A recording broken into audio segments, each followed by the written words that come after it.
Hi friends, welcome to our channel. This is Ravi. ఈరోజు వచ్చేసి మనం ఎస్బీఐ క్లర్క్ నోటిఫికేషన్ కోసం వెయిట్ చేయకుండా ప్రిపేర్ అవుతాం. ఫస్ట్ రాసే వాళ్ళకి ఏంటంటే బేసిక్గా క్వాంట్ ఫార్ములాస్ కానీ స్క్వైర్స్కి ఇవన్నీ తెలిసి ఉండాలి. ఇవన్నీ తెలిస్తేనే మీకు సింప్లిఫికేషన్ నెంబర్ టేబుల్స్తో బాగా చేస్తానమాట. ఫస్ట్ వచ్చేసి స్క్వైర్స్ క్యూబ్స్ అయితే ఇంపార్టెంట్ నేర్చుకోవాలి. మినిమం అయితే స్క్వైర్స్ ఒక 30 వరకన్నా నేర్చుకోవాలి. క్యూబ్స్ ఒక 20 వరకు నేర్చుకున్నా సరిపోతుంది. ఎందుకంటే ఇవి డైరెక్ట్ మనం ఇప్పుడు 12 క్యూబ్లు అనుకో 17 to 8 డైరెక్ట్ వాల్యూస్ అట్లా వేయచ్చు అనమాట. ఇవి వచ్చేసి నేర్చుకుంటే కనుక అయితే ఇవైతే మీకు నోట్ చేసుకోవాలంటే నోట్ చేసుకోవచ్చు. స్క్రీన్ షాట్ అనేది తీసుకోండి. ఇవి మొత్తం 50 వరకు అయితే ఉంటాయి. స్క్వైర్స్ అయితే 50 వరకు అయితే అంతే పర్ఫెక్ట్గా నేర్చుకోవాలి. అంతే ఎగ్జాక్ట్ లేకుండా కనీసం 30-35 వరకు నేర్చుకోవాలి. కొన్నిసార్లు 48 స్క్వేర్ 49 స్క్వేర్ ఇట్లానే ఇస్తాడు అనమాట. కీప్స్ అయితే 20 వరకు చాలు. 20 to 30 వరకు అయితే సరిపోతుంది. 30 లోపు అయితే ఈ వాల్యూస్ ఎక్కువ ఉంటాయి కాబట్టి గుర్తుండవు. 20 వరకు అయితే చాలు క్యూబ్స్ అనేవి. వచ్చేసి ఇక్కడ ఒకటి 26 స్క్వేర్ 676 కానీ 576 24 ఇవన్నీ కన్ఫ్యూజ్ అవుతుంటాం మనం కూడా. 29 స్క్వేర్ కానీ 28 స్క్వేర్ 27 స్క్వేర్ ఇవన్నీ కన్ఫ్యూజ్ కాకుండా పర్ఫెక్ట్గా ప్రిపేర్ కావాలి. మెయిన్ అంట క్వాంట్ వచ్చేసి మెయిన్గా క్లర్క్ కానీ పీఓ కానీ ఏదన్నా కానీ సింప్లిఫికేషన్స్ అప్రాక్సిమేషన్స్ ఉండేది 5 మార్క్స్కి ఈజీగా ఉంటాయి. నెక్స్ట్ నెంబర్ సిరీస్ లేదా రాంగ్ నెంబర్ సిరీస్ ఈక్వేషన్స్ ఉంటాయి. నెక్స్ట్ టేబుల్స్ ఉంటాయి. బార్ గ్రాఫ్ కానీ లైన్ గ్రాఫ్ క్యాల్కులేట్ అర్థమెటిక్ ఈ టాపిక్స్ మొత్తం ఇవే ఉంటాయి. పీఓకి అయితే సింప్లిఫికేషన్స్ అప్రాక్సిమేషన్ ఇస్తాడు. అవి ఇవ్వలేదంటే ఈక్వేషన్స్ ఇస్తాడు. క్లర్క్కి అయితే ఒక 10 to 15 ఇస్తాడు. ఎస్బీఐకి అయితే number series wrong number series mostly wrong number సిరీసే ప్రాక్టీస్ చేయండి. ఎక్కువ అవే ఇస్తాడు. నెంబర్ సిరీస్ కొద్దిగానే ఇస్తుంది, కొన్ని షిఫ్ట్లకి మాత్రమే. క్యూబ్ వచ్చేసి దీంట్లో 2కి ఎండింగ్ 2 క్యూబ్లు అనుకో ఎండింగ్ 8 వస్తుంది. అదే 8కి అనుకో ఎండింగ్ 2 వస్తుంది. అంటే 3కి అయితే 7 వస్తుంది. 7కి అయితే 3 వస్తుంది. ఈ 2 నెంబర్లకు మాత్రమే అట్లా వస్తుంది. రిమైనింగ్ నెంబర్స్కి అంతా సేమ్ వస్తుంది అనమాట. ఇప్పుడు వచ్చేసి స్క్వైర్స్లో ఒక చిన్న ట్రిక్స్ ఇవన్నీ. 15 స్క్వేర్ కానీ 25 కానీ 35 కానీ 45 55 ఏదంటే ఎండింగ్ 25 వస్తుంది. 15 స్క్వేర్ అంటే 1 తర్వాత నెక్స్ట్ నెంబర్ 2 కాబట్టి 225. నెక్స్ట్ 2 తర్వాత 3 కదా, నెక్స్ట్ 2 into 3 625. నెక్స్ట్ 3 తర్వాత నెక్స్ట్ నెంబర్ ఏది 4 3 into 4 1225. నెక్స్ట్ 4 తర్వాత నెక్స్ట్ నెంబర్ 5 4 5 4 5 20 20 25 25 అనేది కామన్గా వస్తుంది. నెక్స్ట్ 5 తర్వాత నెక్స్ట్ 6 5 6 30. ఇట్లా ఎండింగ్ 5 ఉండే నెంబర్స్కి మాత్రమే ఈ ఫార్ములా అనేది వర్కౌట్ అవుతుంది. నెక్స్ట్ 125 into 5 కానీ 25 into 225 అట్లా మల్టిప్లికేషన్స్ అన్నీ నేర్చుకోవాలి. 5తో ఎక్కువ వచ్చేది 5తోనే. నెక్స్ట్ వచ్చేసి 36 మల్టిపుల్ కానీ 25 మెయిన్గా బాగా నేర్చుకోవాలి. 25 కానీ 15 కానీ ఈ టేబుల్స్ నేర్చుకోవాలి. రిమైనింగ్ టేబుల్స్ ఒక 15 వరకు నేర్చుకున్నా కానీ టేబుల్ సరిపోతుంది. మెయిన్గా 25 15తోనే ఎక్కువ వచ్చేది టేబుల్స్లో కానీ సింప్లిఫికేషన్స్లో కానీ స్క్వైర్స్లో ఏదంతనా కానీ. ఈ 37 మల్టిపుల్ ఏదంటే డైరెక్ట్ ఇటా గుర్తు మాదిరి ఇవి 555 666 అంటే 37 into 18 666 అట్లా. 36 మల్టిప్లికేషన్ కూడా ఇంపార్టెంటే. నెక్స్ట్ ఈ అయిపోయినాక percentage values mostly important. Percentage values ఇవి స్క్రీన్ షాట్ తీసుకునేటట్టుగా తీసుకొని లేదంటే చూడండి. 5% కానీ 10% 15 మెయిన్లీ 20% 25% ఇంపార్టెంట్. 45% కానీ 60% 33 1/3 16 2/3 ఇవన్నీ కన్ఫ్యూజన్ మీరు. 16 2/3 కానీ 6 2/3 కానీ నెక్స్ట్ 12 1/2 66 2/3 26 2/3 14.28 1/7% కానీ 11 1/9 కానీ 9 1/11 కానీ ఇవి చాలా కన్ఫ్యూజన్గా ఉంటాయి. ఇవన్నీ మీరు రెగ్యులర్గా ప్రాక్టీస్ చేస్తేనే సింప్లిఫికేషన్లో కానీ ప్రాక్టీస్లో వస్తేనే ఇవన్నీ చేయగలరు. మీరు ఆ రోజు నేర్చుకున్నా కానీ పెట్టలేరు అనమాట. ప్రాక్టీస్లో వస్తేనే ఇవన్నీ గుర్తుంటాయి. ఇవైతే నోట్ చేసుకోండి మొత్తం. పాస్ చేసి నోట్ అయినా చేసుకొని ఎక్కడైనా రాసుకోండి. అయినా గూగుల్లో అయినా ఉంటాయి ఇవన్నీ. పర్సంటేజ్ వాల్యూస్ ఇవన్నీ 1/9% నుంచి ఉన్నాయి. ఇక్కడ 1/11%. ఈ రెండు దాకా కన్ఫ్యూజన్ కావద్దు చాలా. నెక్స్ట్ వచ్చేసి 1/7 1/8 ఇంకా ఈ రిమైనింగ్ 1/12 1/13 ఇవన్నీ మెయిన్స్లో వస్తాయి. ప్రిలిమ్స్లో అంతగా రావు. 1/7లో ఫస్ట్ది ఇంపార్టెంట్. 1/7 ఎక్కువ వచ్చేది. 1/7 1/8 కానీ 5/8 3/8 ప్రాక్టీస్లో వస్తాయి. ఇవి ప్రాక్టీస్లో చేస్తే సరిపోతుంది. ఇవన్నీ మీరు నోట్ చేస్తున్నారు. పాస్ చేసి అన్నీ రాసుకోవచ్చు. అన్నీ ఒకటేసారి చూపించాలంటే అన్నీ ఒకే స్క్రీన్లోనే పట్టవు. నెక్స్ట్ ఎక్కువ వచ్చేది అర్థమెటిక్లో డిస్కౌంట్ మార్కెట్ ప్రైస్ కానీ, లేబుల్ ప్రైస్ కానీ, ట్యాగ్ ప్రైస్ కానీ, లిస్ట్ ప్రైస్, అడ్వర్టైజ్ ప్రైస్ ఇవన్నీ ఒకటే మార్కెట్ ప్రైజే. మార్కెట్ ప్రైస్ కన్నా సెల్లింగ్ ప్రైస్ కొంచెం తక్కువ ఉంటుంది, సెల్లింగ్ ప్రైస్ కన్నా కాస్ట్ ప్రైస్ తక్కువ ఉంటుంది. ఎంపీ అంటే మార్కెట్ ప్రైస్, ఎస్పీ అంటే సెల్లింగ్ ప్రైస్, సిపి అంటే కాస్ట్ ప్రైస్. మార్కప్ పర్సెంట్ వేరు, మార్కెట్ పర్సెంట్ మీద తీసుకునేది వేరు, మార్కప్ వేరు. మార్కప్ అంటే కాస్ట్ ప్రైస్ మీద క్యాలిక్యులేట్ చేసేది, మార్కెట్ ప్రైస్ అంటే సెల్లింగ్ ప్రైస్ మీద క్యాలిక్యులేట్ చేసేది. ఇప్పుడు చూడండి, డిస్కౌంట్ అంటే తెలుసు మీ అందరికీ, market price minus selling price. Discount percentage is equal to discount by market price into 100. ఇది డిస్కౌంట్ పర్సెంటేజ్ వాల్యూ. అదే సెల్లింగ్ ప్రైస్ ఇప్పుడు సమ్ డిస్కౌంట్ ఇచ్చి మార్కెట్ ప్రైస్ ఇచ్చి సెల్లింగ్ ప్రైస్ అనుకోవాలనుకో, market price into 100 minus discount by 100. ఈ formula selling price mostly important ఈ formula. Next ప్రాఫిట్కి అంతే, selling price minus cost price. Profit percentage అంటే profit by cost price into 100. లాస్కైనా అంతే, cost price minus selling price. Loss percentage కూడా loss by cost price into 100. Selling price కావాలనుకో, suppose 20% నేను కింద ఎగ్జాంపుల్ ఇచ్చాను చెప్తాను. సెల్లింగ్ ప్రైస్ కావాలంటే కాస్ట్ ప్రైస్ మీద బేస్ చేసుకొని చేయాలి.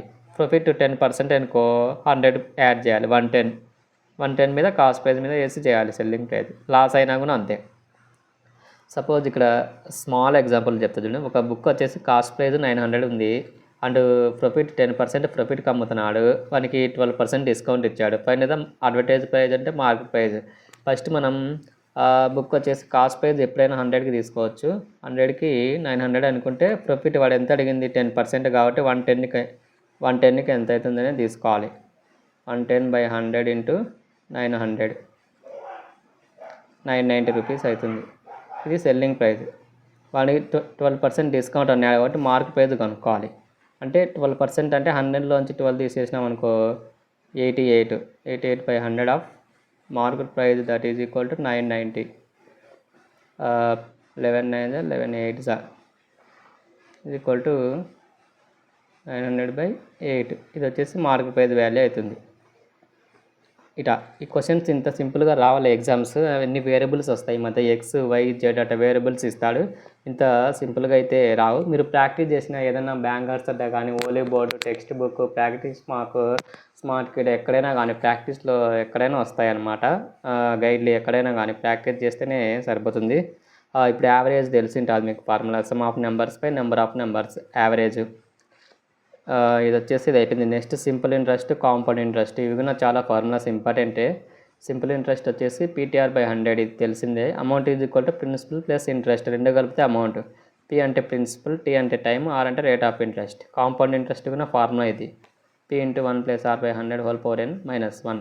Amount is equal to principal, P × 1 + R/100 whole power n. Amount is equal to principal plus interest.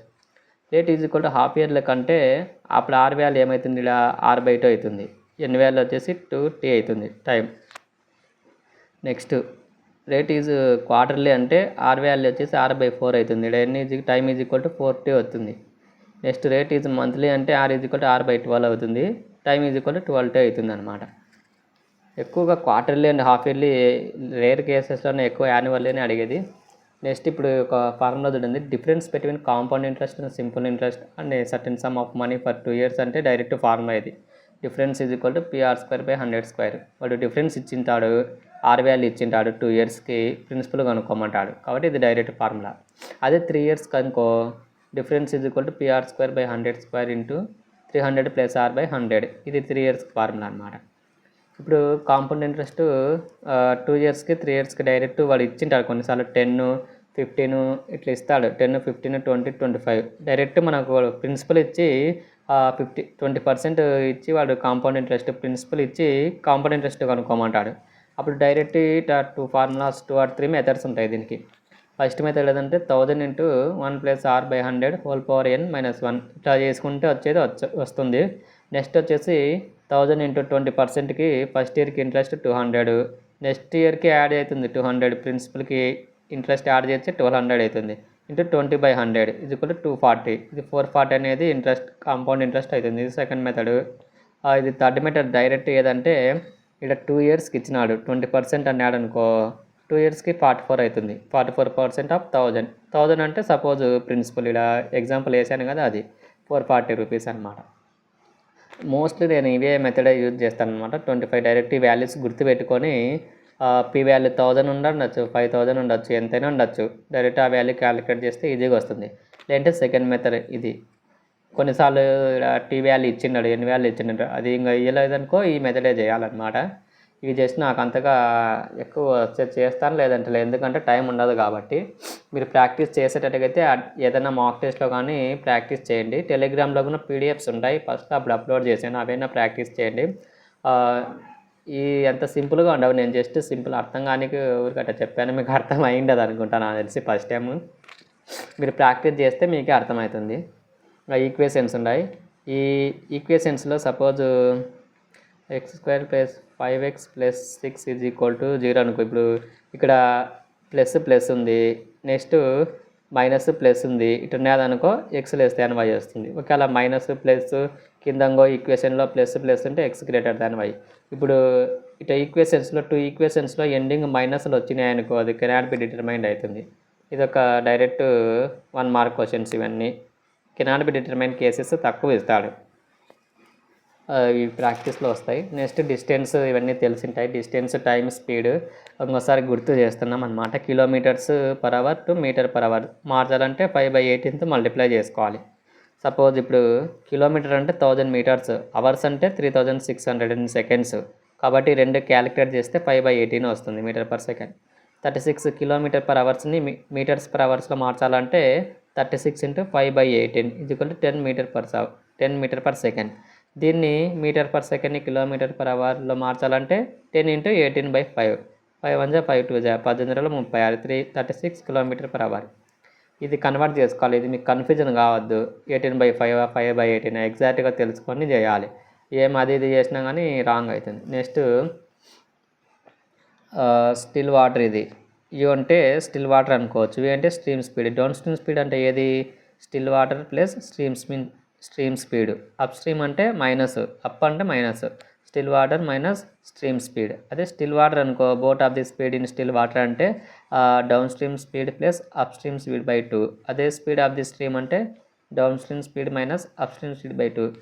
ఇవన్నీ కొన్ని ఇన్స్టిట్యూషన్ వాళ్ళు షార్ట్ కట్స్ చెప్తాడు, కానీ అవన్నీ ప్రిలిమ్స్లో నాకు ఎప్పుడు వర్కౌట్ కాలేదు, అంత టైం కూడా లేదు.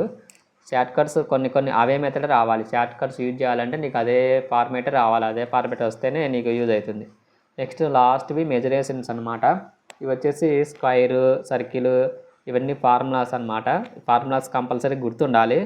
స్క్వైర్ ఇవన్నీ తెలిసింటుంది. Area A² perimeter 4A, rectangle కానీ సర్కంఫరెన్స్ సర్కిల్ కానీ 2πr, area of the circle, rhombus, ట్రెపెజియం.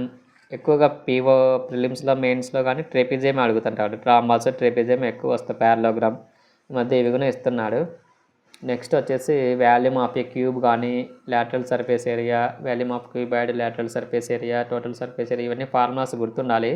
ఇవన్నీ నేర్చుకుంటేనే మీరు అర్థమెటిక్లో ప్రాబ్లమ్స్ చేయగలరు. ఇంకా కొన్ని టాపిక్స్ ఉంటాయి. మిక్చర్ అలిగేషన్ కానీ, time and distance, time and stream, speed, pipes and systems ఉంటాయి. ఇవి మెయిన్గా అనమాట.